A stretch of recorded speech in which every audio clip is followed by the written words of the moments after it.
C'est-à-dire, nous disons non à l'immunité, c'est-à-dire non à l'amnistie globale, non à l'amnistie globale et non surtout à l'amnistie des gens qui sont devenus des professionnels de la rébellion, que les chefs de l'État dans son discours a qualifié de multirécidivistes. Ça, c'est d'abord quelque chose à écarter. Quelques noms. Prenons l'exemple de quelqu'un comme Makenga. Oui. Parlons du malchanceux Roger Rumbara. Donc, ce sont des gens, aujourd'hui, qui sont des multirécidivistes. Vous l'avez connu, rebelle sur notre territoire. Roger Rumbara. Aujourd'hui, vous l'appelez aujourd'hui Rumbara, c'est Lumbala. Écoutez, moi, j'essaie un peu d'apprêter l'accent de ses amis. Donc, ce que j'ai dit, c'est quoi? C'est que les malchanceux Roger Rumbara, aujourd'hui, est dans les registres. Et il y a un certain nombre de dirigeants de ces mouvements du M23 qui pensent qu'à chaque fois qu'ils ont besoin d'exprimer leur voix ou qu'ils ont besoin du pouvoir, et cela serait même surprenant de voir quelqu'un comme Roger Rumbara, que la population de sa circonscription a élu, a donné des voix pour devenir député sans qu'il puisse tirer une seule balle.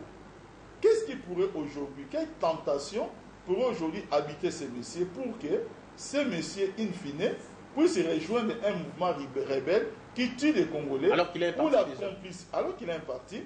Mais là, il est vice-président, je ne sais pas. Non, il nous met dans le flou total. Non pas seulement qu'il a un parti, mais aujourd'hui, il se positionne du côté de la branche politique de M23. Alors, en se positionnant du côté de la branche politique de M23, il doit nous éclairer.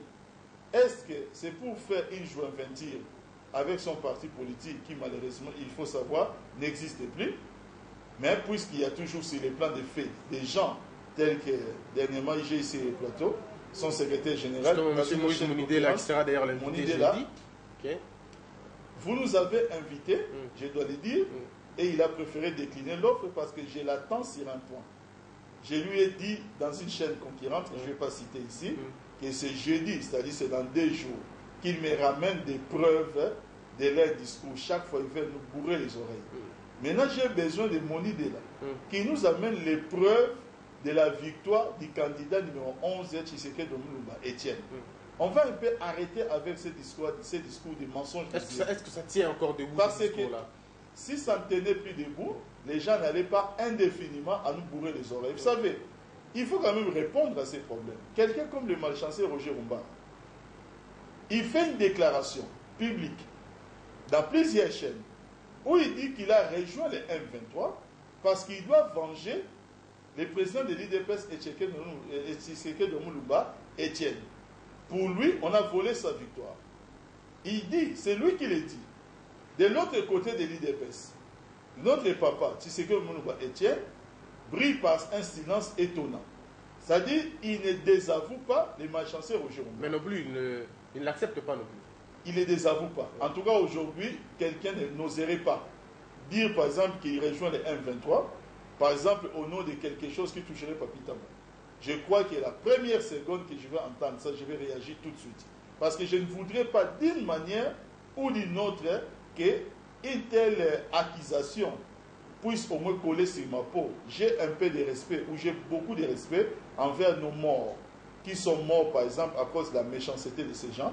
Et je n'aimerais pas un jour être taxé d'une manière ou d'une autre des complices d'un seul mot congolais au front de l'Est. Mais nous savons que Tshisekedi, c'est parmi les hommes politiques non violents. Il n'a jamais été violent, M. Tshisekedi. Je n'accuse pas la violence ici. Donc, le fait je dis tout simplement que le malchanceux Roger Rumbara a fait des déclarations plusieurs fois en disant que s'il a rejoint le mouvement du M23, c'est pour venger le président de l'IDP. Même le M23 aussi dit ça. Le M23 dit ça aussi ici. Non, la différence avec le M23, c'est que les M23 disent qu'ils en font une revendication. Justement.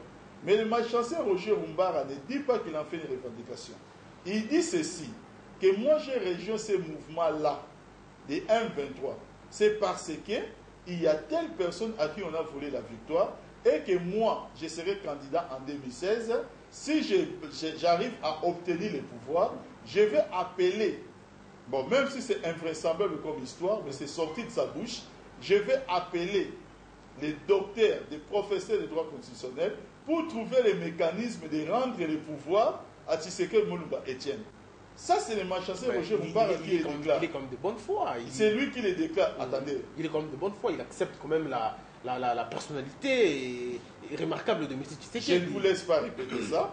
Je crois tout simplement qu'à un moment de sa vie, il devait, s'il avait tellement de respect envers cette personne, la chose qu'il ferait, ce n'est pas siéger au Parlement.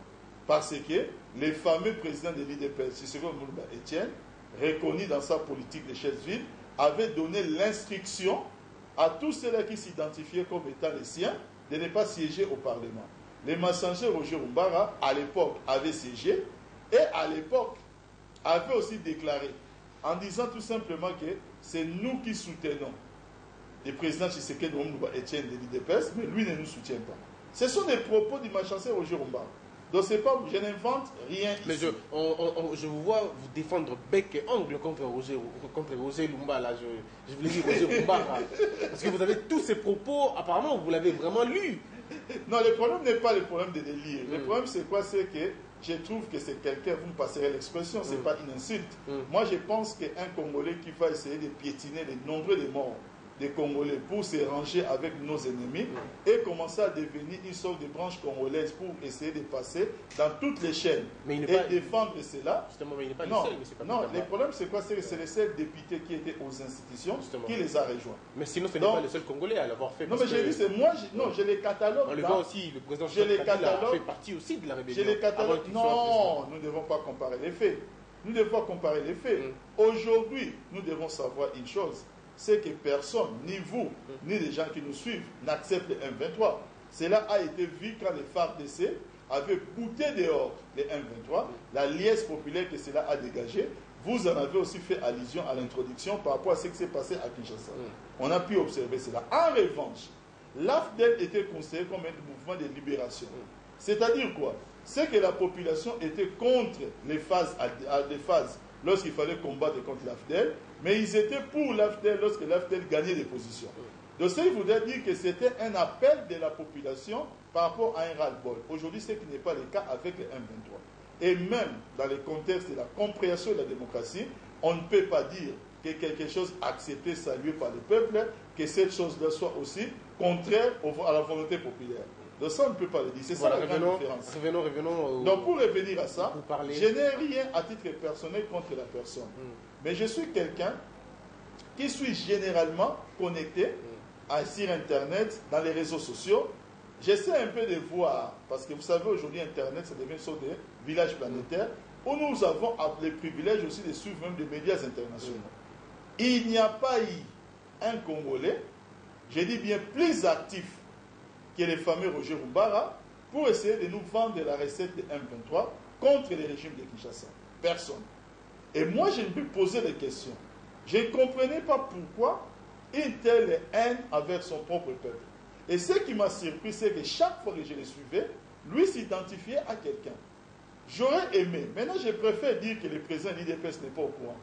S'il n'est pas au courant, je porte les faits à la connaissance de l'IDPS pour que l'IDPS au moins puisse les faire parvenir au président de l'IDPS. Et si lui-même suit votre information, qu'il sache qu'il y a au moins une des personnes qui s'appelle Roger Rumbara, qui partout où il passe, cite son nom pour dire que c'est lui la raison de ça d'être au niveau dans les camps des bandits du M23. Aujourd'hui, il peut prendre ses distances. Une simple déclaration suffit. Si par exemple il trouve qu'il n'est pas d'accord, sinon son silence risquerait d'être interprété par des Congolais que nous sommes comme étant un silence coupable. Voilà, mais alors revenons aussi aux faits, parce que le ministre la mère Mende, mais aussi le ministre des Affaires étrangères, tous les deux, on l'ont dit dans les médias internationaux, ils ont même parlé de la non-amnistie globale. Ils ont dit qu'ils ne vont pas donner à certaines personnes de l'amnistie, ils ne vont pas les accorder. Alors nous voulons savoir à qui cela touche. Est-ce que M. Roger Lumbala est concerné dans cette mesure-là? Si jamais on arrivait à amnistier les gens, il sera concerné ou non? Écoutez, mais le malchanceux Roger Rumbara est recherché par la justice congolaise pour des faits liés à son activité avec les M23. Vous savez pourquoi il est recherché ici? Vous avez connu l'épisode quand il a tout nié, quand il ne croyait même pas. C'est-à-dire quand les gens le croyaient, pendant qu'il nous racontait qu'il n'a jamais été à Kigali. Et plus grave, il nous a dit qu'il a fini par découvrir que les M23 c'était une branche de Kabila pour les rejoindre plus tard en plein jour. Donc il a entraîné un certain nombre de personnes dans cette forme d'ignorance. Il est recherché par la justice congolaise pour ces faits-là. Donc ce qu'il voudra tout simplement dire, que pour son cas personnel, pour son cas précis, on n'a même plus besoin de parler d'amnistie ou ne pas parler d'amnistie. Il est recherché à titre individuel par les parquets de la République. Mais pourquoi donc son cas doit même être isolé. Mais pourquoi poursuivre les complices et laisser les commettants? Ce n'est pas normal, ce n'est pas juste quand même. Non, on ne poursuit pas les complices en laissant les commettants. Qui sont les commettants? Les M23, le M23, Makenga et les autres et sa bande. Vous allez amnistier une partie de ces gens-là. Non, c'est-à-dire le problème c'est quoi? C'est que nous pensons qu'il y a des gens qui ont été utilisés. Nous pensons qu'il y a des gens qui ont été à l'accomplissement des premiers actes dans ce genre de choses. Et vous savez, on essaie toujours de donner dans la vie à quelqu'un une nouvelle chance, en autant que la personne puisse le comprendre. Mais nous pensons en même temps qu'il y a des gens qui récidivent. Et quand ils récidivent, nous pensons aussi que la mauvaise foi est constatée. Donc face à des gens qui sont de mauvaise foi, pour trouver des solutions de paix, nous n'avons plus besoin d'amnistier des gens qui, nous savons, le lendemain, il suffirait des moindres désaccords, ils vont encore reprendre les armes. Mais alors, M. Papi Tamba, c'est vrai, nous avons parlé du M23, mais ce n'est pas le seul groupe qui menace la paix et la tranquillité de la RDC. Actuellement, c'était le groupe le plus important. Oui, mais le groupe le plus important, mais il y a aussi les Bakatakatanga de l'autre côté, il y a aussi les banditismes urbains qui ne cessent de prendre de l'ampleur dans notre ville de Kinshasa, mais aussi dans toutes les provinces du Congo. Quelle est votre lecture par rapport à ce fait-là? Pour ce qui est des Katakatanga, je pense que vous savez que depuis un certain temps, on ne parle plus tellement des Katakatanga parce que la solution est trouvée ou est en voie d'être trouvée sur les plans, encore une fois de plus, militaire et politique. Pour ce qui est du banditisme urbain, votre mot n'est pas assez fort. Moi, je vais utiliser les mots utilisés par les chefs de l'État. Les chefs de l'État a parlé de terrorisme urbain. Donc nous devons maintenant savoir qu'aujourd'hui, ce problème est porté très haut au niveau de la chaîne de décision de notre pays pour que cela maintenant puisse constituer une priorité. Parce que le peuple congolais, même le peuple des grandes villes, ces peuples-là a droit de vivre en paix. Il n'y a rien qui peut justifier qu'aujourd'hui, que vous puissiez prendre une machette, vous promener avec ça, je ne sais pas comment ils font, parce qu'ils sont invisibles quand ils se promènent, et trouver quelqu'un dans la rue, un passant, prendre cette machette et couper la main à quelqu'un. Il n'y a rien qui peut les justifier, ou prendre une machette, même taper quelqu'un, par exemple, ici sur le front. Ce n'est pas la pauvreté, ce n'est pas la famine, ce n'est pas la misère, rien ne justifie cela. Donc nous devons maintenant essayer un peu de nous écarter de ce genre de discours où on semblerait comprendre ces faits. En même temps, nous devons combattre les organisations souterraines. Parce que ces gens aussi ont des organisations souterraines, des gens qui les entretiennent pour régler certains comptes. Ils se retrouvent aussi dans le gouvernement. Non, on les a vus lors de la période électorale, certains candidats députés se faire accompagner par cette bande-là, par ces garçons. Vous savez, quand les politiciens sont à la recherche, de l'électorat, les politiciens deviennent des fois des gens fourre-tout, des ramassis, des gens qui ramassent tout. Et ce qui n'est pas aussi bien. Mais en revanche, il y a des politiciens qui ont été élus, mais en ayant un langage de dire que voilà, si je suis élu, je vais contribuer. Est-ce que vous vous êtes présenté une petite parenthèse, vous êtes présenté aux élections 2000 Non. Et si jamais vous êtes présenté, vous alliez amener ces gens-là à côté? Vous savez, moi je vais ici prendre l'exemple de quelqu'un comme le président Mitterrand.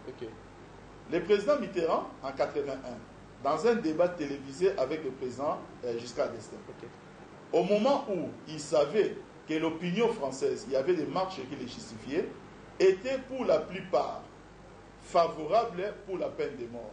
Parce qu'il y a un cas, il y avait un cas, je pense, de Patrick Henry, qui avait intervenu entre-temps. Et cela avait créé ou suscité l'émotion populaire. Le président Mitterrand le savait, mais lui, sa conviction personnelle était pour l'abolition de la peine de mort. On leur pose la question aux candidats qu'ils étaient, lui, dans les débats, avec le président Giscard d'Estaing. Le président Mitterrand prend position en disant que je sais que la plupart des Français aujourd'hui sont contre l'abolition de la peine de mort. Ils sont contre. Ils veulent le maintien. Je sais aussi qu'en les disant ou en disant le contraire de ce qu'ils veulent, ma décision sera impopulaire. Mais je suis un homme de conviction. Et je pense que cela est important pour la France. Je vous dis que je suis contre la peine de mort. ça n'a pas empêché au président Mitterrand d'être élu. Donc ce qui voudra dire qu'on peut avoir un langage responsable et être élu malgré tout. On n'a pas besoin de dire que pour que je sois élu, je vais instrumentaliser des gens qui essayent de violer, qui violent un peu l'ordre public, en essayant d'avoir un discours, de les comprendre. Dire à ces gens que voilà, aujourd'hui je sais que vous êtes des victimes de la société. Vous vous promenez avec des machettes, vous vous promenez avec des couteaux, et certains commencent à avoir des armes à feu pour essayer de tuer vos semblables, de porter des coups sur vos semblables parce que vous êtes des victimes, parce que c'est la société qui ne vous encadre pas, parce qu'il n'y a pas de travail. Mais moi, si je suis élu, je trouverai du travail pour vous, il n'y aura jamais de sanctions. De toute façon, la prison, la police, vous ne devez pas le connaître. Ce n'est pas avec un tel langage que j'aimerais être élu. Pourtant, il y a ce qui l'ont Mon fait. langage, mais c'est ce que je dis moi, vous m'avez posé la question pour moi. Moi, mon langage serait devant ces gens, c'est de leur dire que si je suis élu, nous allons renforcer les pouvoirs de la police, on va renforcer les pouvoirs de la justice, c'est pour qu'il y ait plus ce genre de pratiques. Alors, ce que j'aimerais, c'est qu'avant que nous arrivions à ce niveau-là, pour ceux qui le font, qu'ils arrêtent. Je leur dirais que rien ne les justifie. Je donnerai nos exemples. On a grandi dans ces pays. On a connu des transports difficiles. Et puis vous êtes allé en Europe. Avant d'aller en Europe, oui, on a connu des situations difficiles, comme tout le monde. On était étudiants ici. À l'époque, à notre époque, pour aller à l'université, il fallait peut-être monter au-dessus du combi. Aujourd'hui, ça n'existait plus.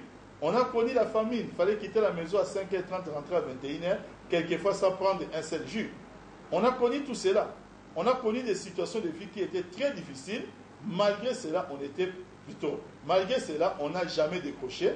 Et aujourd'hui, le résultat est là. Vous savez, quand vous vivez une souffrance dans la jeunesse, quand vous êtes dans la misère, la véritable revanche à faire, c'est d'être sérieux et responsable dans ce que vous faites.